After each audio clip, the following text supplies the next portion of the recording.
क्या GST collection की growth rate 4 साल में सबसे स्लो है? हे भगवान, इकोनॉमी तबाह।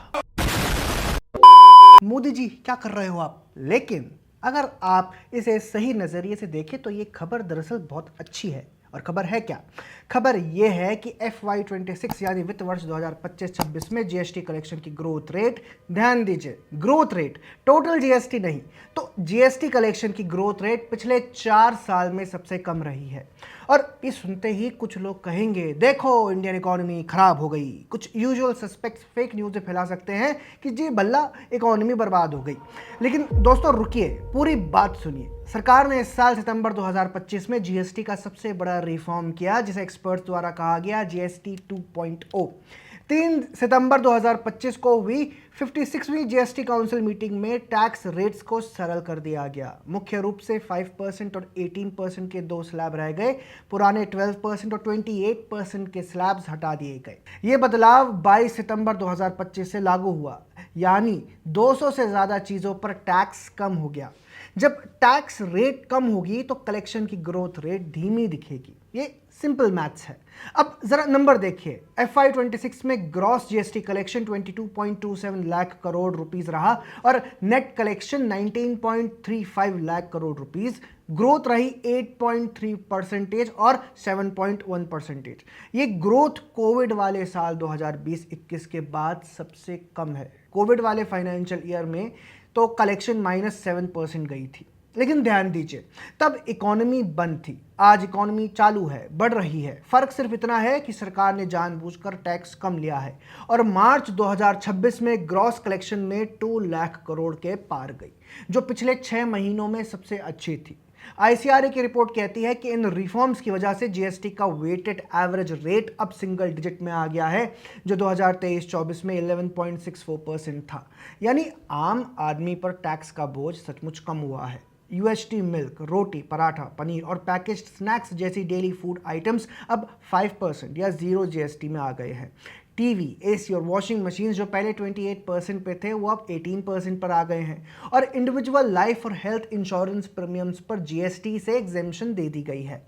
अब सोचिए, जब सरकार खुद इतना बड़ा टैक्स कट दे तो रेवेन्यू थोड़ा स्लो होगा। ये तो होना ही था और सरकार को ये पता भी था। इसलिए बजट एस्टिमेट में CGST प्लस सेस का टारगेट 11.7 लाख करोड़ रुपीस रखा गया था, जो रिवाइज्ड एस्टिमेट में CGST के लिए 10.46 लाख करोड़ रुपीस के आसपास एडजस्ट किया गया। यानी सरकार ने कैंडिड होकर कहा, हम जानते हैं इस साल रेवेन्यू थोड़ा कम आएगा, लेकिन हम टैक्स घटा रहे हैं। पर यह ट्रांसपेरेंसी है और ये मैच्योर गवर्नेंस की निशानी है। दोस्तों, यहाँ एक बहुत इंपॉर्टेंट बात है जो हमें समझनी चाहिए। कोई भी देश तब डेवलप होता है जब उसकी गवर्नेंस ये एक्सेप्ट करती है कि नागरिकों की इनडायरेक्ट टैक्स देने की एक कैपेसिटी होती है और उससे ज़्यादा खींचना ठीक नहीं है।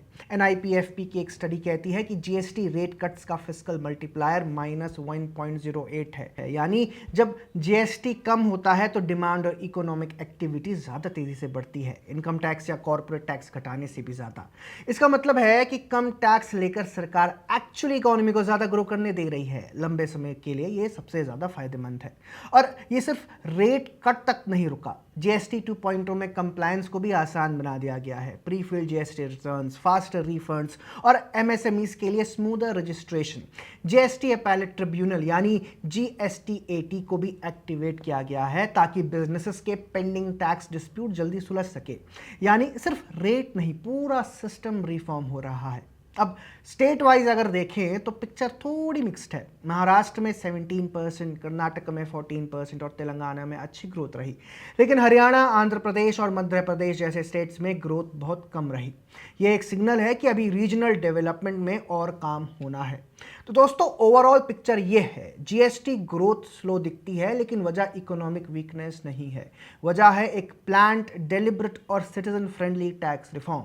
जब कोई सरकार ये कहे कि हम रेवेन्यू बढ़ाने की हड़बड़ी में नहीं है, पहले आम आदमी की जेब में पैसा रहने दो, तो ये एक बड़े रिफॉर्म की सोच है और यही सोच किसी नेशन को सही रास्ते पर ले जाती है। तो दोस्तों, अगर आपको ये एनालिसिस यूज़फुल लगी, अगर आपको इससे थोड़ा इन्फॉर्मेशन मिली, तो इसे शेयर करें, खासकर उन लोगों के साथ जो इस खबर को गलत तरीके से पेश कर रहे हों।